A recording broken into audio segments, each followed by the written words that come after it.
திரு ஸ்ரீராம், இந்த பயணத்தில் அரசு நிகழ்ச்சிகள் எதுவும் இல்லை. பாஜகவில் டிசிஷன் மேக்கிங்கில் அவர் தான் நம்பர் 2. ஆர் ப்ராக்டிக்கலி கட்சி சார்ந்த நகர்வுகள்லாம் அவர் தான் பிரதானமாக முடிவெடுக்கிறார்.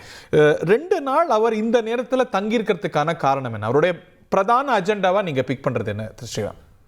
சார், பிரதான அஜெண்டா தமிழக 2026 தமிழக தேர்தலுக்கு உண்டான வியூகத்தை ஆரம்பித்து அமைப்பதுதான் அவருடைய முக்கியமான அஜெண்டாவாக தான் இருக்கு. அதை டெல்லியிலே ஆரம்பிச்சிட்டார். அவர் ஏற்கனவே ஒரு மாதங்களுக்கு முன்னாடி ஆரம்பிச்சாச்சு. இன்னும் களத்தில் இதை ஒரு ஸ்ட்ராங்காக செய்ய வேண்டும். கூட்டணி உண்டான பேச்சுவார்த்தைகளை ஒரு அண்டர்ஸ்டாண்டிங் எடுத்துன்னு வரணும். சரி, கூட்டணி பேச்சுவார்த்தைகள் எந்த சீட்டு ஏது அதெல்லாம் இன்னும் பின்னாடி வரும். எலெக்ஷன் அறிவிக்கப்படும் போது ஒரு பிராட் அண்டர்ஸ்டாண்டிங், எந்த விதமான ஒரு கூட்டணி அமைய வேண்டும், அதற்கு அவர்களுடைய அது வைதி ஒரு பிளாட் வாங்கணுமா இல்ல ஒரு பிளாட் வாங்கணுமான்னு ஒரே கன்ஃபியூஷன். ஒரு ரியல் எஸ்டேட் எக்ஸ்பர்ட் கிட்ட பேசு. எப்படி? பாஸ்வாலா பி தி பாஸ். சப்போர்ட் என்ன, இதெல்லாம் சொல்ல வேண்டும். இன்னொன்று, புதிய தலைவரை தேர்ந்தெடுக்கும் போது தமிழ்நாட்டுக்குள் எந்த ஒரு பிரச்சனையும் அந்த கட்சிக்குள் பிரச்சனைகள் வராமல் இருப்பதற்கு, எஸ்பெஷலி அண்ணாமலையை ரீப்ளேஸ் செய்யும் பொழுது பல முணுமுணுப்புகள் அவர்களுடைய ஆதரவாளர்கள்ட்ட வரும்போது அந்த ஒரு சென்ட்ரல் லீடர்ஷிப்னுடைய பிளெஸிங் இருக்கு அப்படின்றது காண்பிப்பதற்காக தான் இவர் நேரடியாகவே கட்சி நிர்வாகிகளுடன் கலந்தாலோசித்து தன்னுடைய அறிவுரையை கூறி அவர்களுடைய பாயிண்ட் ஆஃப் வியூ கேட்டுக்கிறதுக்காக தான் அவர் வந்திருக்காரு. அதனால தான் 2 நாள் பாஜகவுக்கு ஸ்டேக்ஸ் இன்னும் கூட இருக்கக்கூடிய மாநிலங்கள் இருக்கு. அங்கெல்லாமும் கூட இந்த நேரத்தில் மாநில தலைவர்கள் தேர்வாகி வர்றாங்க. அங்கெல்லாம் போகாம தமிழ்நாட்டுக்கே வராது சார். முக்கியமா பாத்தீங்கன்னா, உங்களுக்கு 2026 எலெக்ஷன்ல 3 ஸ்டேட் ரொம்ப முக்கியம். வெஸ்ட் பெங்கால், தமிழ்நாடு, கேரளா. வெஸ்ட் பெங்காலை பொறுத்த வரைக்கும் ஓரளவுக்கு பாஜக அதனுடைய இன்ரோட்ஸ்ல இருக்காங்க. அதாவது திரிணாமுல் காங்கிரஸ்னுடைய ஆல்டர்னேட் அப்போசிஷன் பாஜக என்றுதான் இருக்காங்க.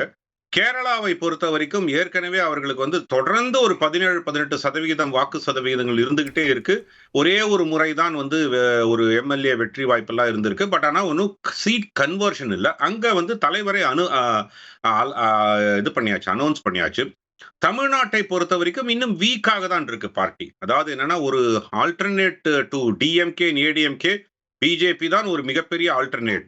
அதாவது 2வது பெரிய கட்சியாக மாறவில்லை. அதனால தமிழ்நாடு முக்கியமானது. 2வது முக்கியமான பாயிண்ட் என்னன்னா, 2019 சரி 24 சரி தமிழ்நாட்டில் இருந்து தான் கிட்டத்தட்ட 40, 19 ஒரு 2 பேர் பாண்டிச்சேரியும் சரி தமிழ்நாட்டிலிருந்தும் சரி அவர்களுக்கு ஒரு என்டிஏக்கு ஒரு எம்பிக்கள் இருந்தார்கள் தான். பிரிடாமினண்டா 40 எம்பிக்கள் எதிர் வரிசையில் உட்காரக்கூடிய இடத்திற்கு என்டிஏக்கு எதிராக இருக்கக்கூடிய சிச்சுவேஷன் தமிழ்நாட்டிலிருந்து தான் வந்திருக்கு.